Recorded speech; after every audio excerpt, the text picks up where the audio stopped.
और शाम को सोते समय रोज अपने कृपालु से कहो, जिसको आप मानते हो उससे कहो, परमात्मा आज तो हम कुछ कर नहीं पाए, पर कल सुबह कुछ ना हो ऐसा दिन नहीं हो, हमारे जीवन में हमसे कुछ हो जाए, दुनिया के लिए, आपके लिए हमें कुछ ऐसा कृपा करके सुलाओ, कल हम कुछ करने के लिए जगें।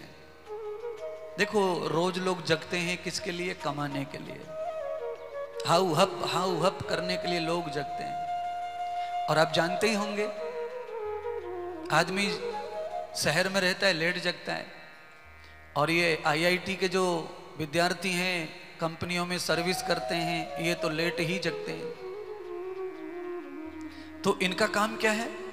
ये लेट जगते हैं, उसके कारण तो ये लेट हो जाते हैं। तो ये क्या करते हैं? जल्दी वल्दी नहा लेते हैं और नहाकर डिब्बा पकड़ के सीधा नौकरी की ओर भागते हैं।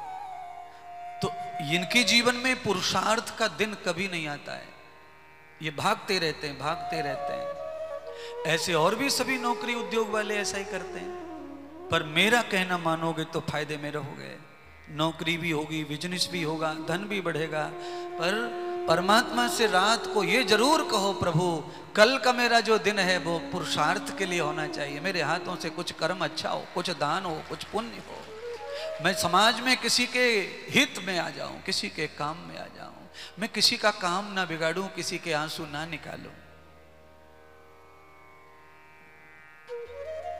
मुझे लगता है ये भगवान से कहने में ही ज्यादा फायदा है। और यह जिसको भी आप भगवान मानते उससे भी कहने से लाभ मिलेगा, क्योंकि अगर आप भगवान मानते हैं किसी को तो वो भगवान ही है फिर तुम्हारे लिए, फिर वो कम नहीं पड़ता है, चाहे वो पत्थर क्यों ना हो, वो कम नहीं पड़ेगा।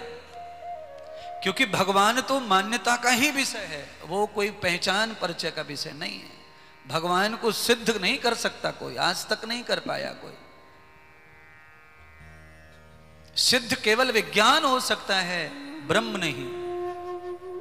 ब्रह्म की सिद्धि तो केवल यही है कि तुम जीते जागते जो घूम रहे फिर रहे खा रहे पी रहे हो, बस ये तुम ही हो ब्रह्म स्वरूप। इसीलिए बड़े ज्ञानी महात्माओं ने लिखा हुआ है, अहम ब्रह्म अस्मि, अहम ब्रह्मास्मि। ये बहुत जगत के नियंता साधुओं ने लिखा है, अहम ब्रह्मास्मि। परमात्मा कहीं और नहीं है, परमात्मा तुम में ही है। शैतान कहीं और नहीं है, वो भी तुम में है। तुम सभी रूप धारण कर सकते हो, तुम में ये टाइटल है, तुम में ये एक्टिंग है,